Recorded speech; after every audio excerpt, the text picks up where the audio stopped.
धर्म के अनुसार जब किसी के घर में किसी की मौत हो जाती है तो 13 दिन तक गरुड़ पुराण का पाठ रखा जाता है। शास्त्रों के अनुसार कोई आत्मा तत्काल ही दूसरा जन्म धारण कर लेती है। किसी को 13 दिन लगते हैं, किसी को 10 से 13 दिन लगते हैं और किसी को सवा माह लगते हैं। लेकिन जिसकी मृत्यु पक्की मोह गहरा या अकाल मृत्यु मरा है तो उसे दूसरा जन्म लेने के लिए कम से कम 1 वर्ष लगता है। तीसरे वर्ष उसका अंतिम तर्पण किया जाता है।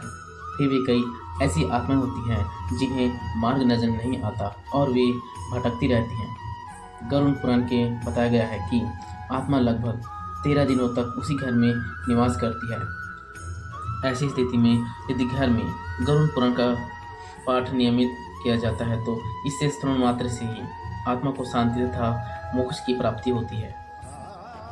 इसके अलावा इसमें जीवन से जुड़े 7 ऐसे महत्वपूर्ण नियम बताए गए हैं जिसका पालन प्रत्येक व्यक्ति को बड़ी ही सहजता के साथ करना चाहिए।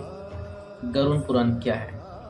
एक बार गरुड़ ने भगवान विष्णु से प्राणियों की मृत्यु, यमलोक यात्रा, नरक योनियों तथा सद्गति के बारे में अनेक गूढ़ और रहस्य युक्त प्रश्न पूछे। उन्हीं प्रश्नों का भगवान विष्णु ने सविस्तार उत्तर दिया। ये प्रश्न और उत्तर की श्रृंखला ही गरुड़ पुराण है। गरुड़ पुराण में स्वर्ग, नरक, पाप पुण्य के अलावा भी बहुत कुछ है।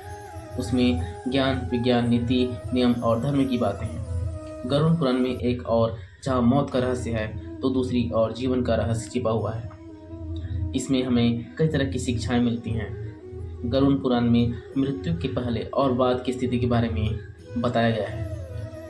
यह विष्णु पुराण भगवान विष्णु की भक्ति और उनके ज्ञान पर आधारित है। प्रत्येक व्यक्ति को यह पुराण पढ़ना चाहिए। गरुड़ पुराण हिंदू धर्म के प्रसिद्ध धार्मिक ग्रंथों में से एक है। 18 पुराणों में से इसे एक माना जाता है। गरुड़ पुराण में हमारे जीवन को लेकर कई गूढ़ बातें बताई गई हैं जिनके बारे में व्यक्ति को जरूर जानना चाहिए। क्यों सुनाते हैं इसे?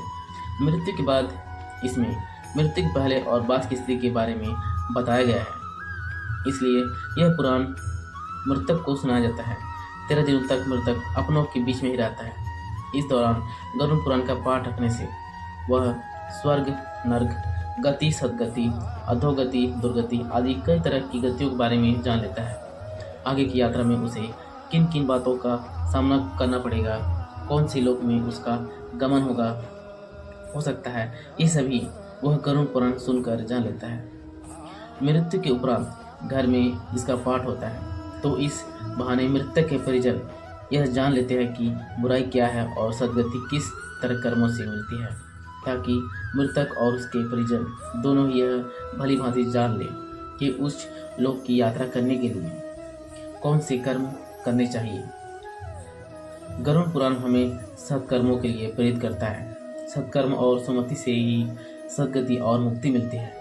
गरुड़ पुराण में व्यक्ति के कर्म के आधार पर दंड स्वरूप मिलने वाले विभिन्न नरकों के बारे में बताया गया है। गरुड़ पुराण के अनुसार कौन सी चीजें व्यक्ति को सद्गति की ओर ले जाती हैं, इस बात का उत्तर भगवान विष्णु ने दिया है।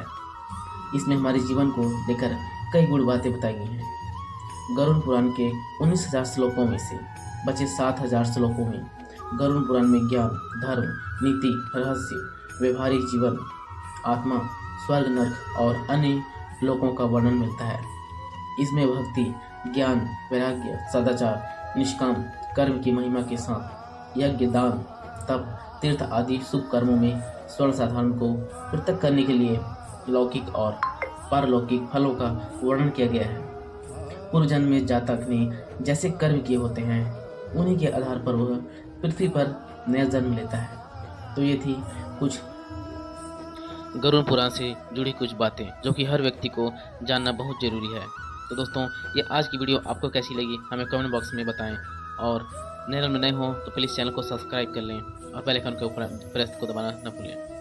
तो दोस्तों, आने वाली मिलते हैं अगली वीडियो में, तब तक के लिए नमस्कार, गुड बाय।